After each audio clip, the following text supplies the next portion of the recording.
This is about healing. I put my hand forth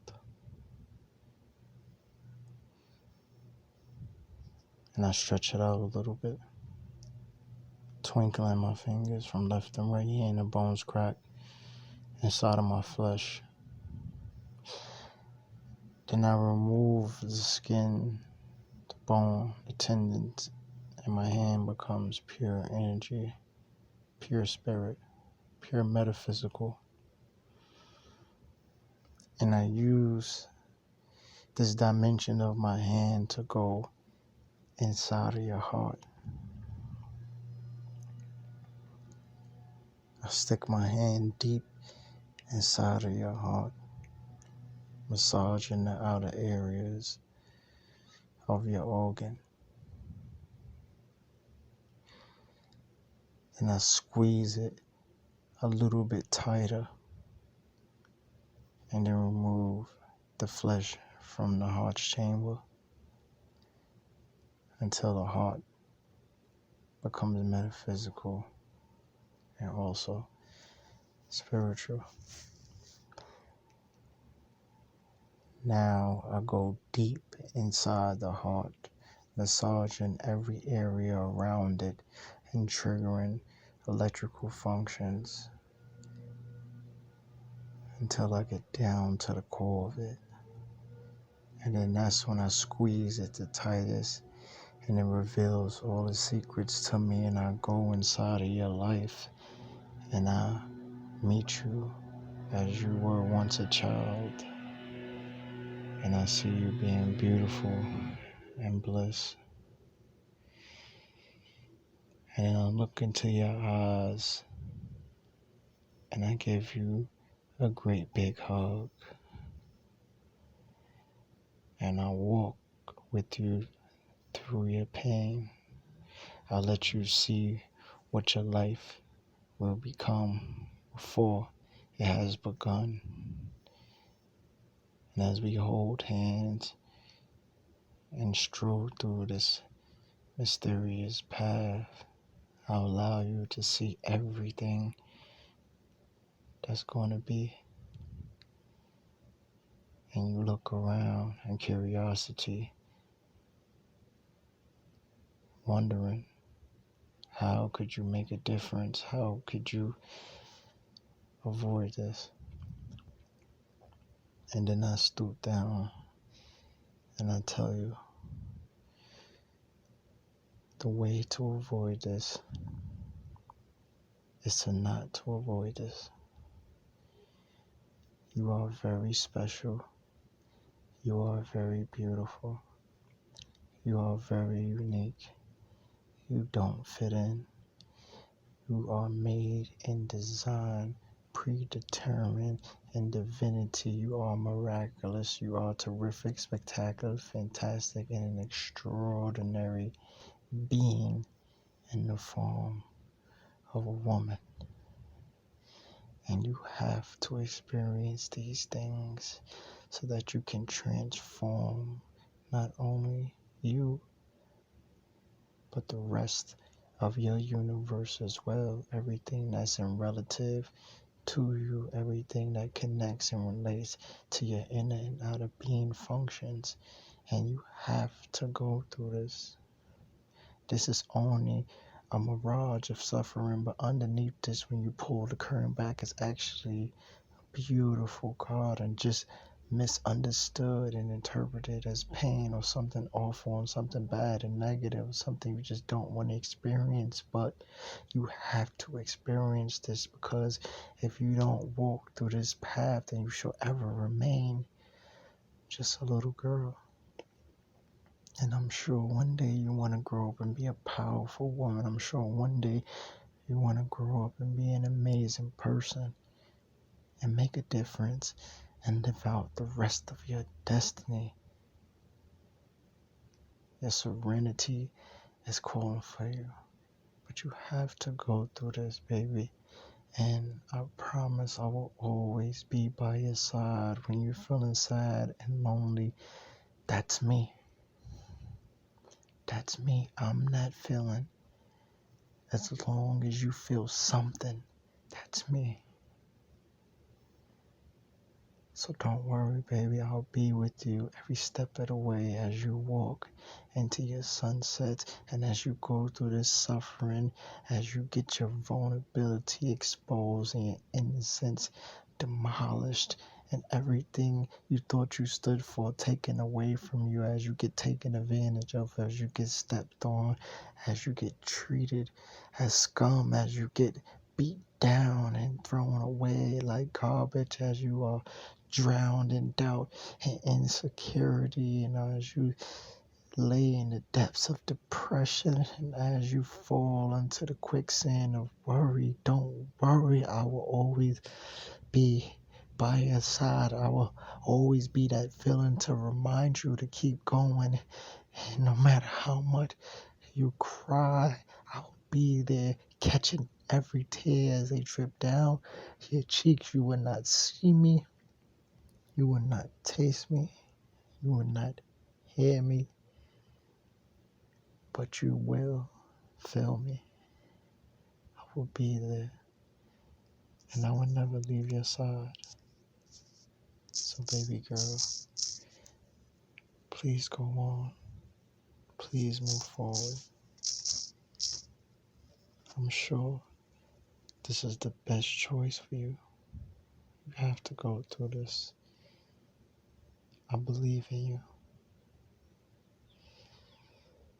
Come on. Let's walk.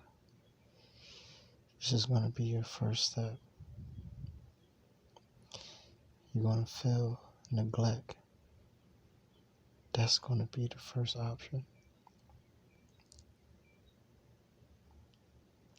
And there are also other options, but this is the best one. So you're going to feel neglect. Come on. All right. This next one is loneliness. This next one is worry. And this next one right over here, you're going to feel empty voids. And then this next one, you're going to try to confine in another person and find yourself through someone else.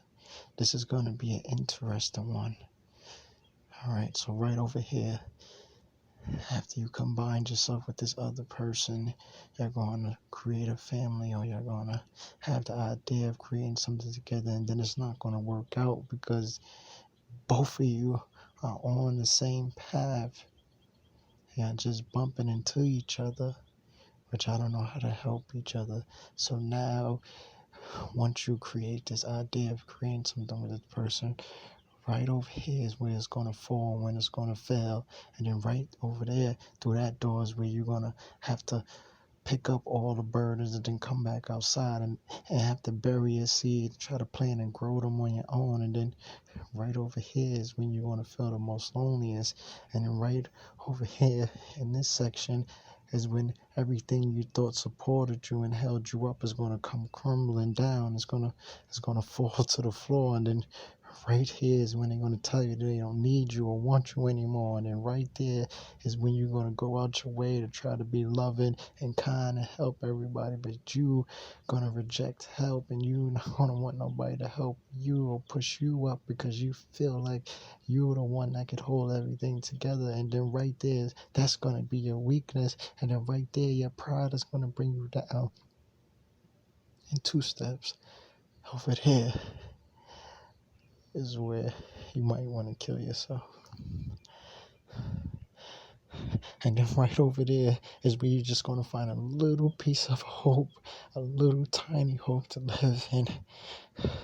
Right over there, right over there is where faith is going to be over there, but it's so shiny and it's so bright that it blinds you, and you are scared to embrace blind faith. And then right over there, right there, I don't know what that is. That's the unknown. I don't even know what's over there, but I know over there there's something over there, but you're scared to go over there. And then right there, yeah, right here is a hand, and and I'm going through the suffering with you, but there's a hand right there, and it wants to pull you in, it wants to pull you back through, and you're gonna touch the hand, but you're never gonna allow it to grip you, because you have right over here, you have created your own wall of destruction, and and and it feels so good for you to be abused and to be spiritually molested and be mentally raped, that you actually find comfort in these things, and anything outside of those things that represent an escape, you neglect and reject. You actually cut the hand off. You build walls around yourself right here. You put cement blocks around your garden, and nothing can't get in. But the only weird thing about that, because right over there, even though nothing can't get in, you can't get out. So now you're fighting and screaming and crying and bleeding, and you're starving yourself because you locked yourself away and you threw away the key, and you have no way to get out. But then right there on the other side, there's going to be a key, and it's going to be me in the form of a key, and I'm going to be the one that's going to try to come and break through and help you be free. And hopefully, just hopefully, faithfully, please, you allow me to set you free, to let you be, and then you'll see that this whole entire time I was right by your side. So you see, you have to go on. You have to go through all these things. You have to go through all these things. And I promise, I'll never leave your side. I'll be right there. That feeling that you feel, that fear, I'll be your fear. I'll be your crush. I'll be your worry. I'll be your depression. I'll be your obsession. I'll be your addiction. I'll be your empty voice. I will be your hopelessness. I will be your ruthlessness. I will be your coldness. I will be your heartache. I will be your family that don't support you. I will be the society that you can't fit in. I will be the beauty that you want to cover up, and I will be the mask that you put on. I will be right by your side in disguise. I will be watching over you from underneath your feet and on top of you. I would be the representation of your hair. I would be your scalp. I would stay so close to you. I would be your breath in and out. When you inhale and exhale, I would be the reason why you feel relief. I will be your reliever. I will never leave your side. So you see, little girl, you have to go. You have to grow. So your divinity will continue to live. So now I grab my hand and I pull the flesh back, pulling my hand of the chambers of your heart. I finish my plastic spiritual surgery. I finish this metaphysical recovery. And now we just wait. We'll wait and see if she'll pull through. Doc, what is it? She's alive. We did it. Thank you.